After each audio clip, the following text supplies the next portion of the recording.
So Mike, I have a question about a video I saw where you were lecturing.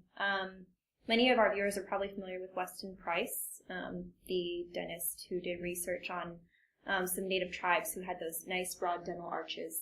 And many of us have read the research that states that was diet leading to those facial structures.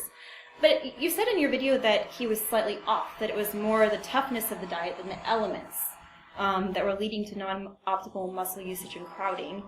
But do you think that elements of diet could be the root cause of the increase in allergies we have seen, which in turn leads to mouth breathing and the tongue dropping from the roof of the mouth? Okay, actually, an interesting point, and an important one to get out there in more detail, because there's a definite split within the non-mainstream community that sees a problem and often assume it is the diet, based a lot on the interpretation of Weston Price's work. Now, I think first point is that from his book, Degeneration of Nutrition and Physical Degeneration. Nutrition and Physical Degeneration, he was careful to not actually suggest or state causes. Weston Price was careful to make implications, make only sort of relatively mild suggestions on what he thought it might be. Weston Price made observations, and one thing it's very important to remember in science, that there's a great difference between observation and causation. It's a mistake that is commonly made by non-scientists and lay people who confuse causation with observation. Or correlation, right? Yes, correlation. And if you notice, he observed that individuals during this period of time gained malocclusion and their faces changed shape. And that was very interesting and very important observation. My father can even remember where he was when his father, my grandfather, told him about it. And I presume my grandfather had a first edition of Weston Price's book. Where that is now, who knows, it was probably thrown out at some point. The problem with Weston Price, his observations, was he didn't account for the toughness of the diet. And since he didn't account for the toughness of the diet, there's no way you can remove this from the equation. And his suggestion is, of course, that it might have been vitamin A, vitamin D, and vitamin, what he called X, which, of course, is they're suggesting now is vitamin K. Now, he was a contemporary of Mellenby, who had worked out vitamin D and the effect it caused on long bones.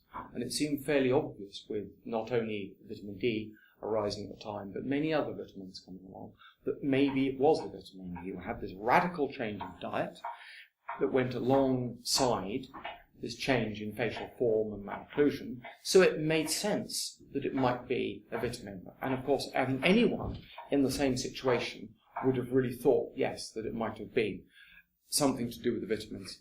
However, it doesn't stack up when you look more closely. Vitamin A deficiency is far more common in the developing world, where, of course, you have negligible or far lower levels of malocclusion and facial deformity. So it's the reverse way around. Vitamin D is more common, or vitamin D deficiencies, of course, are much more common in less sunny climates.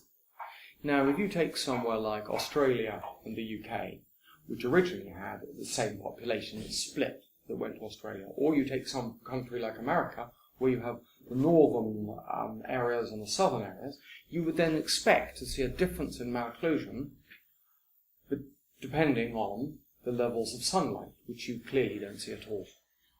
In fact, as a general rule, sunnier countries have less malocclusion than less sunny countries. So again, the tendency is to be the other way around.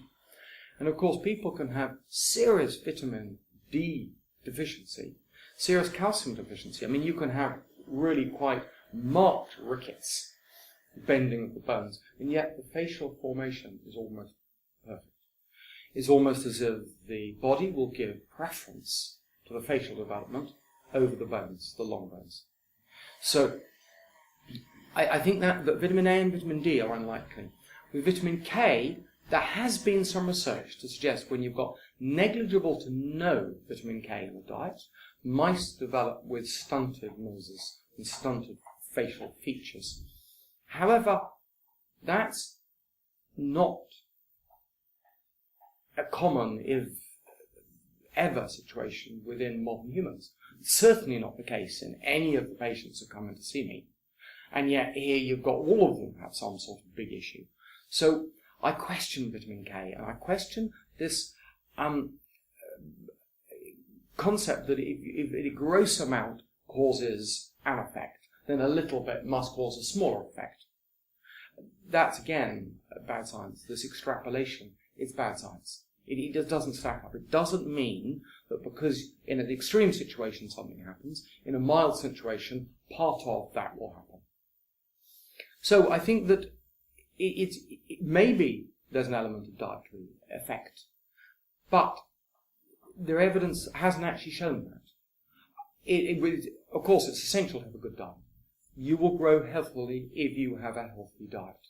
However, as yet, the scientific evidence hasn't shown that a vitamin deficiency is underpinning this massive raise in malocclusion and facial change that we're seeing.